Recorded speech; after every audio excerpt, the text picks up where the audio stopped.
we are seeing that people are staying in their homes for longer, so that does mean they're reaping the benefits from multiple property price cycles, and we're really seeing that when they go to resell that property. It's hundreds of thousands of dollars.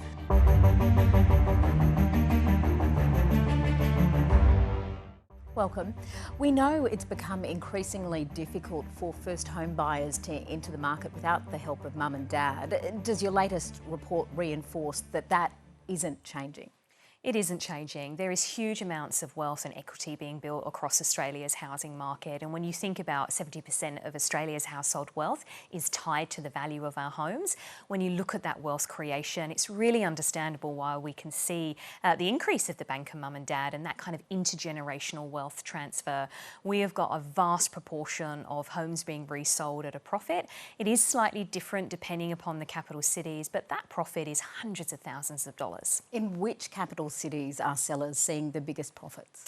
So the biggest profits are actually being recorded in Sydney. That's $750,000. So the depth is definitely there for Sydney, but the way I would describe it in terms of the breadth, so what is the proportion of homes being sold at a profit, that really is being led by Perth and also Brisbane. So we've got the vast majority, 99.5% of houses being sold in those two capital cities did make a profit. And again, it was hundreds of thousands of dollars. Is there a correlation between the size of the profits and how long the owners have actually been holding on to property? This is an interesting theme across Australia. We are seeing that people are staying in their homes for longer, so that does mean they're reaping the benefits from multiple property price cycles, and we're really seeing that when they go to resell that property. It's hundreds of thousands of dollars. On average, that tenure now sits at 9 years across Australia. It's actually slightly higher in markets like Sydney. It's about 10 years. When you rewind, 15, 20 years ago, that tenure was sitting at about 4 or 5 years. Okay. Is it clear that for many sellers, the realisation of that accumulated capital growth means that they will make more from selling their homes than they do from their day jobs? I mean, that's the reality, I think, of Australia's housing market. I think what we have to remember, though, often it is paper games. So, if you're buying into the same housing market, that is challenging. But I think it gives you leverage. And obviously, this is where we have seen the rise of that intergenerational wealth and the banker of mum and dad.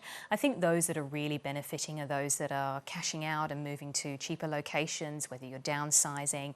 But I think those profit margins are certainly healthy across Australia.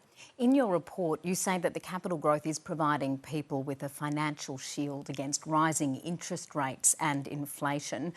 Are people going to continue to feel as confident about the equity they hold in their property in a rising rate environment?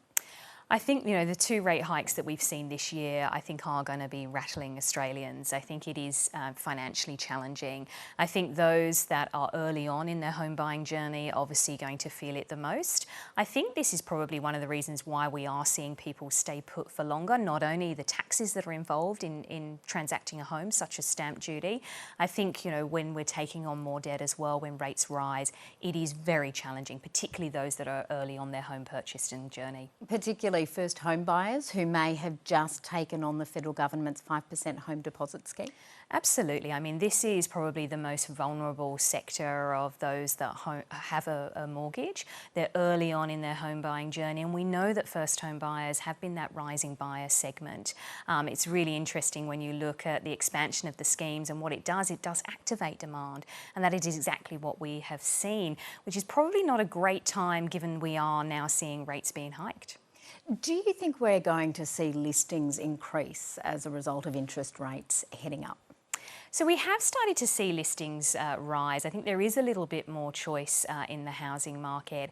I think what we tend to find, though, is Australia's housing market does weather not only economic downturns, but also hikes in the interest rates quite well. We tend to find there are pockets. Those pockets of vulnerability are kind of those outer suburbs, those areas where people have really stretched themselves financially, and those areas that really are led by first home buyer activity. What does it mean for the profits that sellers in this environment are likely to receive, though? Are they likely to head down? We have got record profit margins across many of our major capital cities. And what we're expecting though is prices are likely to continue to rise. We still have a structural undersupply of housing across Australia. That concept in itself is going to continue to place a floor under pricing. What you tend to find though is there are capital cities that are much more sensitive to changes in the cash rate. They are markets like Sydney and Melbourne. They tend to be more reactive to changes in economic conditions. So what we might start to see is our more affordable capital cities or smaller capital cities might hold up better, and what we might start to see is pockets of vulnerability, particularly across the Sydney housing market. And so do you think those prices could start to go into reverse? I think in some areas we could start to see them go into reverse. I think largely though, for example, the entry level of our housing market has been an outperformer, and historically that's not been the case. So I think our expectations are moving forward is we're going to continue to see the affordable sectors of our housing market outperform. In which price brackets do you expect to see the most competition this year? Is it the early housing brackets? It definitely is that entry housing market. I think it is going to be in some of our capital cities that are really undersupplied. We're expecting markets like Brisbane and probably even Perth to still overperform. And I think we're starting to see a little bit of slowdown in momentum in, say, Sydney's housing market. But it's even between property types. We've now got units outperforming houses in markets like Sydney, and that says a lot about the affordability dynamics in a market that is very strained. We have to remember Sydney's median price for a house is sitting at about 1.7 million. We have covered a lot of ground in this conversation. Do you expect any of the picture will change substantially if we see reforms to the capital gains tax discount and negative gearing? So I think this is quite highly probable that we will see some tweaks to both capital gains tax discount and negative gearing. I think though what we have to remember, it's going to do not a lot for affordability. I don't think we're going to see much of an impact on price. Research shows it kind of has an impact between kind of 1% and 4% in terms of pulling prices back.